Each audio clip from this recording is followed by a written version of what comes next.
राहुल गांधी सोचता है मेरा नाम सावरकर नहीं है, मेरा नाम गांधी है। गांधी किसी से माफी नहीं मांगता।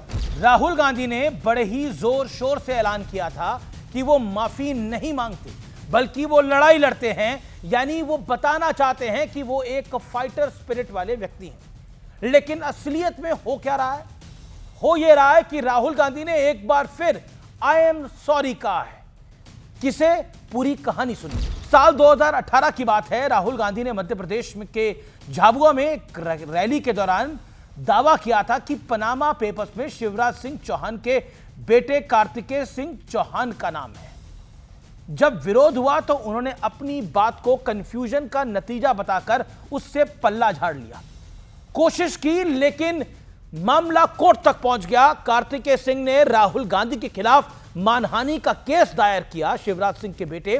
इसी केस की कार्रवाई के दौरान उन्होंने मध्य प्रदेश हाईकोर्ट में लिखित आवेदन दाखिल कर पेशी से छूट मांगी और अपने बयान पर खेद भी जता दिया, यानी माफी, रिग्रेट इसे अंग्रेजी में कहते हैं। इस खबर के बाद बीजेपी राहुल गांधी से पूछ रही है कि बताएं कौन असल में माफी वीर है।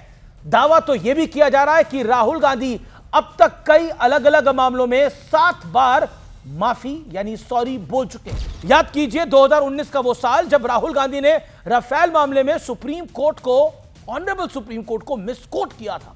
तब उन्होंने सुप्रीम कोर्ट से बिना शर्त सॉरी, माफी मांगनी पड़ी थी।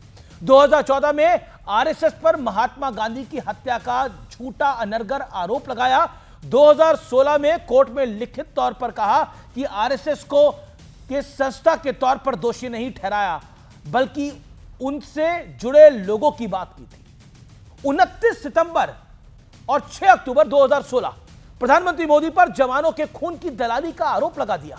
फिर ट्वीट कर कहा कि वे आर्मी का समर्थन करते हैं, सिर्फ राजनीतिक प्रचार का विरोध कर रहे थे। यानी इस बयान पर भी डिफेंसिव हो गए। सियासत में जुबान का मोल सबसे ज्यादा होता है, नहीं तो जीवन में ही जुबान का मोल है। कहते हैं ना बड़े बुजुर्ग, तोल मोल के बोल, जुबान संभाल के। किस लिए कहते हैं? इसलिए कहते हैं कि कुछ गलत ना निकल जाए, अनर्गल ना निकल जाए। पब्लिक आप पर तभी भरोसा करेगी जब आप अपने शब्दों पर, अपनी वाणी पर, अपनी बातों पर खरा उतरेंगे, और अगर नहीं उतरेंगे तो नहीं करेगी। बार बार बैक ट्रैक कर लेना, खेद जताना, रिग्रेट जताना, अपनी बातों से पलट जाना पब्लिक में कैसा परसेप्शन बनाएगा, यह समझना और समझाना मुश्किल बिल्कुल नहीं है। सेंसेशन से सियासत नहीं होती। दिल्ली में एक पार्टी ऐसे ही दावों के दम पर सत्ता में आई और फिर क्या हाल हुआ, क्या हश हुआ, हमने देखा। अरविंद केजरीवाल इसी तरह की बातें करते थे। क्या हुआ आज? हाल हश। कहावत है कि दुर्घटना से देर भली। सही तथ्य पता चलने तक राहुल गांधी जैसे बड़े नेता को संवेदनशील मुद्दों पर खामोश रहना चाहिए, नहीं तो बाद में खेद जताने पर बड़ी किरकिरी होती है, बड़ी फजीयत होती है, जो आज हो रही है। अब बीजेपी उन्हें माफी वीर बता रही है। दावा किया जा रहा है कि राहुल गांधी ने अपनी जुबानी गलती के लिए 7वीं बार माफी अर्थात खेद जता दिया है। हालांकि यह बीजेपी और उनसे जुड़े लोगों के दावे हैं।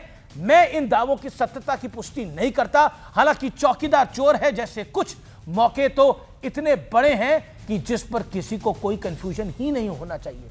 सोचिए ऐसी इमेज के साथ कैसे कोई पार्टी या नेता अपने लिए जन समर्थन यानी आपका समर्थन जुटा पाएगा और उम्मीद भी रखता है। फिर बाद में वोट चोरी, ईवीएम दोषी, चुनाव आयोग खराब और ना जाने क्या क्या नैरेटिव गढ़ने की कोशिश होती है। हालांकि जनता सब समझती और जानती है, और इसीलिए मैं कहता हूं सत्य और तथ्य बहुत प्रामाणिक ढंग से बोले जाते हैं। नमस्कार, जय हिंद।